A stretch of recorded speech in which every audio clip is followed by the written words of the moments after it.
Today, I authorize the Armed Forces of the United States to begin a limited military action in Libya in support of an international effort to protect Libyan civilians.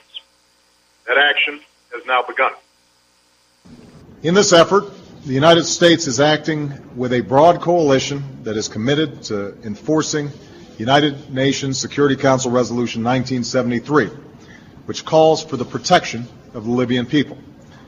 That coalition met in Paris today to send a unified message, and it brings together many of our European and Arab partners.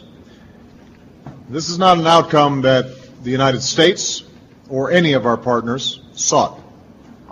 Even yesterday, the international community offered Moammar Gadhafi the opportunity to pursue an immediate ceasefire, one that stopped the violence against civilians and the advances of Gadhafi's forces.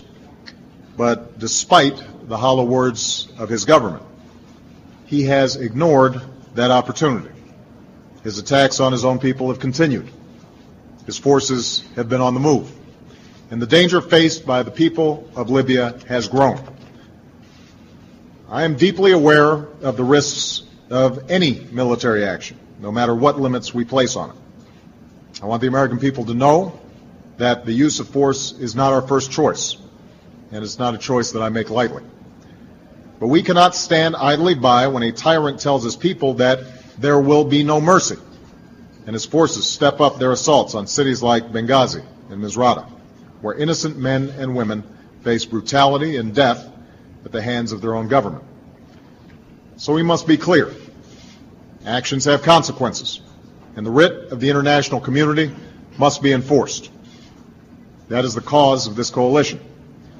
As a part of this effort, the United States will contribute our unique capabilities at the front end of the mission to protect Libyan civilians and to enable the enforcement of a no-fly zone that will be led by our international partners.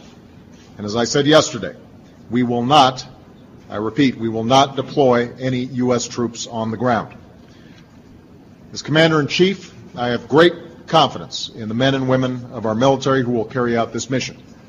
They carry with them the respect of a grateful nation.